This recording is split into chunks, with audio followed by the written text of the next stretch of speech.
واپس آنے کا شکریہ. ہم کل کی گفتگو کو آگے بڑھا رہے ہیں, واپس اسلام آباد بیوروز کی جانب چلتے ہیں. مجھے یہ بتائیے سمر صاحبہ کہ آج کمشنر صاحب کی طرف سے یہ بیان آیا کہ یہ واقعہ تو ہوا ہی نہیں تھا, اور اس کے ساتھ ساتھ ہمارے ذرائع سے ہمیں یہ اطلاعات بھی ہے کہ کمشنر ہاؤس میں طالبان کے کمانڈرز کا اٹھنا بیٹھنا بہت عام ہے.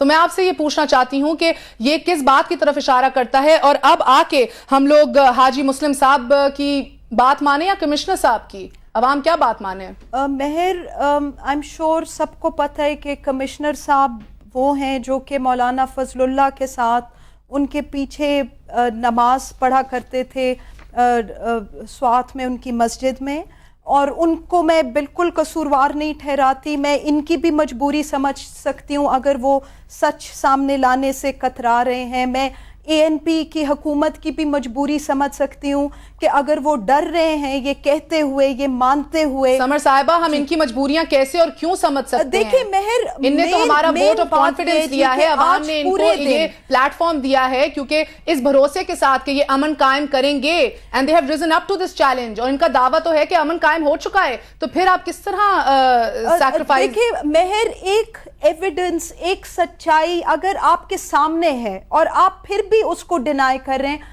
پھر تو اس کے پیچھے کوئی نہ کوئی وجہ ہوگی. اور ابھی سب سے پہلے جو آپ کے ایک سوات سے کسی کا کال تھا, اس سے زیادہ ہمیں اور کیا بیان چاہیے جنہوں نے اس چیز کی تصدیق کی کہ یہ لڑکی انوسنٹ تھی. اور اس کے ساتھ ساتھ مہر پلیز میں یہ بھی سٹریس کروں گی کہ آج پورا دن جو ANP کے پریس کانفرنس ہوئے ہیں, ان کے جو انفارمیشن سیکرٹری ہیں, آپ یقین کیجئے انہوں نے پرسنل نام لے لے کے, جس میں میں بھی شامل ہوں, انہوں نے یہ بیانات دیے ہیں کہ یہ ملک دشمن عناصر ہوتے ہیں جو کہ اس طرح کے ایشوز کو سامنے لاتے ہیں. گورنمنٹ سے ہم لوگ سپورٹ ایکسپیکٹ کرتے ہیں مہر, ہم لوگ ہیں جن کو تھریٹس فیس کرنے ہوتے ہیں. آپ کے خیال میں جس طرح سے یہ خود بھاگ کے دبئی چلے جاتے ہیں, یہ وہاں سے ایک دھماکہ ہوتا ہے بھاگ کے یہ پریزیڈنسی چلے جاتے ہیں, کیا ان کو نہیں پتا کہ اس طرح کے ایشوز کو ہائی لائٹ کرنے سے کتنے کتنے ڈینجرز کا ہم لوگوں کو سامنا کرنا ہوتا ہے؟ تو کائنڈلی یہ لوگ تھوڑے سے رسپانسبل ہو جائیں. میں اس لیے ان کو یہ میسج دے رہی ہوں کہ آپ کی تو مجبوری ہم سمجھتے ہیں کہ آپ نے سیاست کرنی ہے, لیکن جہاں ہیومن رائٹس کی بات آئے گی اس میں کہیں بھی کمپرومائز نہیں ہوگا, اور ان ایشوز پہ پوری سول سوسائٹی آرگنائزیشنز, میڈیا ایک ساتھ ہیں اور ایک ساتھ آواز اٹھائیں. بہت بہتر. مجھے یہ بتائیے, میں آپ دونوں سے سوال کرتی ہوں, حکومت کی طرف سے تردید اور طالبان کی طرف سے ہمیں اعتماد مل رہا ہے, اس کو وہ اونرشپ بھی لے رہے ہیں, ہو رہا کیا ہے؟ آپ تو ایک لائر بھی ہیں. کل جو افتخار صاحب کو میں نے دوسرے چینلز پر بھی سنا تھا, آج بھی میں سن رہا ہوں, انتہائی افسوس. عذر گناہ بدتر از گناہ. تم نے گناہ کیا ہے, مجھے وہ امن نہیں چاہیے جو کہ میں عوام کے حقوق کو سرنڈر کر کے کروں. مجھے وہ امن نہیں چاہیے جو کہ میں پاکستان کی سوورینٹی کو سرنڈر کر کے کروں. مجھے وہ امن نہیں چاہیے جو کہ رٹ آف دا گورنمنٹ کی سرنڈر کروں. میں غلامی میں نہیں جانا چاہتا طالبان کی. اور میں یہاں واضح کرنا چاہتا ہوں مہر, خالد صاحب میں معذرت کے ساتھ آپ سے کہ میں وقت لے رہا ہوں آپ کا, کہ بی بی یہ پورا اسٹیبلشمنٹ, یہ وقت آ گیا ہے, بڑا سنگین چیلنج ہے پاکستان کو. یہ انسرجنسی نہیں ہے, یہ وی آر ایٹ وار. میں آپ سے, یہ پاکستان کے دشمن ہیں, یہ مسلمانوں کے دشمن ہیں.